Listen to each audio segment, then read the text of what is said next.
Has the pressure dynamic in this series changed, in your opinion?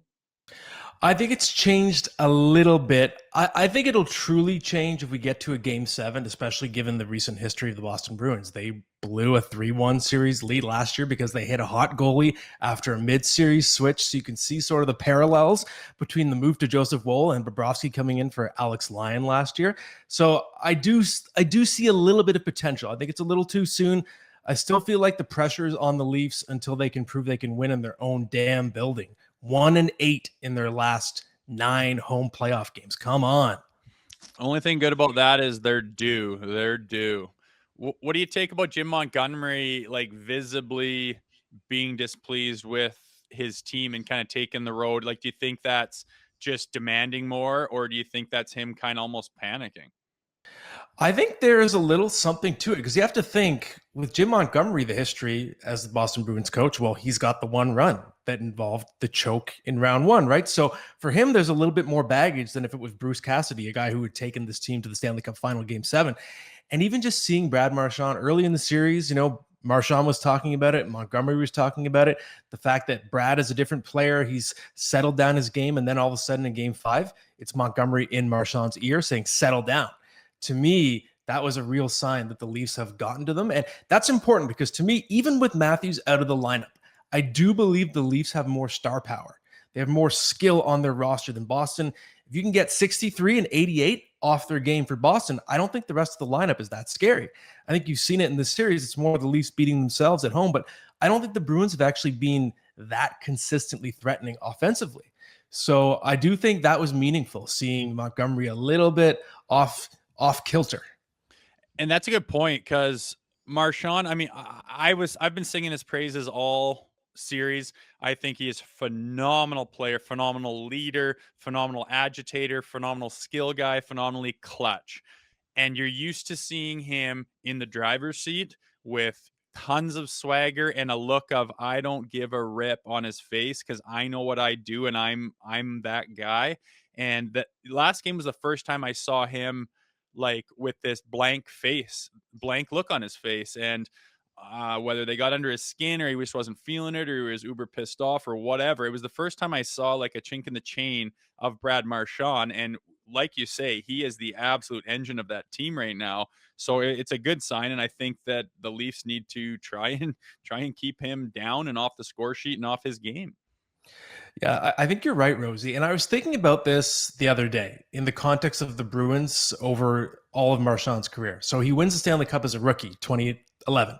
He's part of a pretty bad choke in Game 6 of the 2013 final. He's part of a team that comes within 1 game in 2019, part of a team that wins 65 games and chokes it away in round 1. So suddenly you look at the context. I mean, I love Marchand as a player. I think he's an absolute first ballot Hall of Famer, but he's got the 1 ring. It came in his first year, and you have to wonder, to me, I see a little bit of that frustration of, oh my God, is this going to happen again? Are we going to lose out on another long run because of some kind of collapse? And I do think, even though there's more pressure on the Leafs than pretty much anyone at any given time, it's not like there's no pressure on Boston. It's not like this is Carolina or, a non-traditional market. The Bruins fans care and they want this team to go far and they have high expectations. So I think there is a little something there. There's some pressure on the Bruins. I think specifically on Montgomery, like, call me crazy. They choked this series. I think he loses his job. I think it's a fair question. You have to ask. He's gotten so much out of this team in the regular season. I think you have to factor in the personnel losses for the Bruins, right? Patrice Bergeron, David Krejci, Tyler Bertuzzi, Dmitry Orlov, Garnet Hathaway, Taylor Hall, Nick Foligno. That's just what I can remember off the top of my head. That was a massive exodus, and you still kept this team near the top of the league. So I think you got to give them a mulligan, but I can see the logic if they choke this one away. It's not a great look. That's wild, the names you just rattled off, and that is a huge chunk of personnel to lose. And albeit they have done fantastic in the regular season, like you say, but man, that's interesting. And I mean, if the Leafs are finally going to exercise their demons, and if they're finally going to break the floodgates open of, say, the power play, say, winning on home ice, say, winning when their back's against the wall and getting a job done against an able opponent, what better way than to pass the demons on to the Boston Bruins? It's so true. And Rosie, I'm glad you mentioned the power play because I had some numbers I wanted to throw at you guys, some numbies for you. Okay. Um, the lowest shooting percentage in the entire NHL for the entire regular season, 82 game sample, Philadelphia Flyers 8.4%. The Leafs 3.7. So no matter how bad you think this power play is, it's less than half the worst power play shooting percentage of the entire league all season. That is impossibly unlucky. And I was looking at just where they ranked for the playoffs in terms of chances, scoring chances, high danger chances, shots. They're middle of the pack in terms of power play per 60. They've been okay. They haven't been great. They haven't been themselves, but they haven't been terrible. The puck's just not going in. And statistically, the luck they've had is impossible. Just by existing, just by going out there and breathing, they're likely eventually to see their luck turn. So that could be a major factor if they can finally see pucks start going in this series. Tell you what, Matt, a guy who needs to step up, again, make of it what you will. He got 11 and a half sheets per season, comes back from the injury. I thought he was much better in the second game than he was the first game. But Willie Nylander, I put out an article today for the LeafsNation.com, hasn't scored in 13 games dating back to the regular season, hasn't scored a goal since March 26th. Again, I think you would just loop in Nylander with the other big boys, but this is a guy, like, especially if Austin can't play, needs to elevate. Like, you wanted that money, it's time to prove it, in my opinion. I think it's fair. And this is, I believe, in the eyes of pretty much everybody, the Leafs' second best player. All due respect to Mitch Marner, Nylander was the second best player on the team this year, had the best season of his career. And to me, it's tough because, we always have the crazy injury reports that come out after a series is over. And I'm wondering exactly what Willie was dealing with, whether it's migraines, concussion, neck. We discussed it, of course, on the show before. But is he 100% or is he forcing himself to push through it because of the fact that Pappy's out?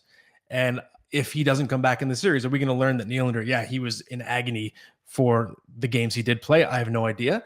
I agree. He doesn't quite look himself. I think the second half of game 5, he started to get his rhythm and look a little more confident. I like that he was shooting from weird angles. I think the Leafs need to do a lot more of that.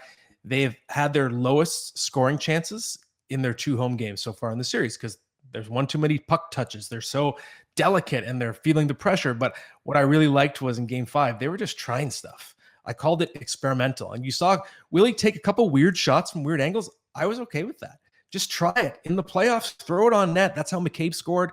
Even Tavares' rush, he just put the shoulder down and drove to the net. But the reason why I want to single out Willie is I think that was a good sign. He was showing some confidence, just trying stuff. So I do expect to see a better version of him tonight, especially compared to the version we got in game 4.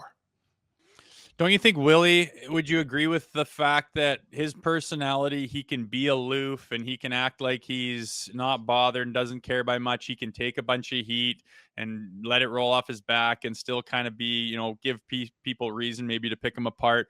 But when the going gets hard and it's time for him to get it done, not necessarily in the playoffs, but just personally, he can have a big FU on his shoulder and just lay the hammer down. And wouldn't you think it would be pretty fitting for him to come out tonight and put on a show? I think so. And if you guys remember, he was the one that tied the game late to keep them alive against Florida in the last game of the season last year. And 88 in the blue and white reminds me of 89 in the blue and white. Alexander McGillney had the same attitude. Okay. I don't know where you're going with that. Okay. Yeah. It was sometimes mistaken for the, I don't care. But he did. He cared a lot. And he had the swagger and nothing seemed to faze him. And I still see a similarity in terms of the attitude. So I'm with you, Rosie. I think that Nylander has the right makeup mentally for this market. Mm-hmm. I was just concerned you were going to go on a Nick Robertson. No way. Sorry. Yeah. All due respect to Nick Robertson. No, he's not Alexander McGillney. Yeah. Oh, man. I don't know how people come out of this postseason run and say, hey, I want Nick Robertson on the team. Like, they've given him so many opportunities, just can't seize the moment. I want to ask you about somebody who has seized the moment. That's Matthew Knies. Balls of steel, man. What a goal the other night. The guy's just a big game type player, but what have you made of his progression here in his rookie season? I think it's so important. And, people might have been a little disappointed by the fact that I don't want to say flatlined. He was fine in the regular season, but people have to remember when you transition from the college game, you're playing a couple times a week. You're in the gym all the time. It's easy to recover. You're not playing as many games. For guys that play their first full 82-game schedule coming out of college, it's an adjustment. It always is, especially halfway through the season. You can hit a wall. So I wasn't too worried to see Knies just be okay. But to me, this is the time of year where his specific skill set and body are very important. I said it before, the Leafs need heavy skill. They have to have heavy that plays in the higher part of the lineup. And what Knies brought in game 5 was exactly what they need. He was hard on the puck and he was chippy between the whistles. He was getting in the head of Pastrnak. I love seeing that. And to me, you have to hope that he's found something, a certain degree of swagger. And getting an overtime winner, I think it means a lot emotionally. It kind of tells you, hey, that's in an elimination game. I came through. This moment is not too big for me, and it won't be going forward. So I think that was easily the most important game Knies has played in a Leaf sweater. I know that's not exactly going out on a limb, but it was a very important development because this is a player who's in your top 6, who's actually getting a lot of minutes, and those are the guys you need to be heavy on the puck. Yeah, I think it's a stepping stone for him for sure. And, to your point about that college stuff, like I remember leaving college and playing pro, and around that game 50 mark, you can't believe you have 30 plus games left to play. It's a worry. And one thing I'll say about Leafs Nation, the media and everything else, they left the guy alone and just didn't as soon as he had a couple of weeks where he wasn't standing out, they didn't jump on him, expect more, and make him roll his eyes going, oh my God, I can't even take a breath. And I think you're seeing the results of that right now in the playoffs. You've allowed him to keep his confidence and take that extra step. Yeah, that's a really good point, Rosie. I wonder if it's because if you look at the pedigree of a guy like Knies, it's not like he was a first-round pick and immediately expected to make a massive impact. So maybe there's sort of a built-in patience with the market. And also, it's not like he was toiling with the Marlies really close, on everyone's backyard, right? Where they could get a close look at him the way they could Nick Robertson. So I wonder if that's part of it. But I agree. I think he's been given a fair shake. Make sure to check out more of our content right here on the Leafs Nation YouTube page. We got long form interviews, we got clips, we got epic rants by Jay Rosehill. We simply have it all. And don't forget, you can find out much more at theleafsnation.com. Thanks so much for watching.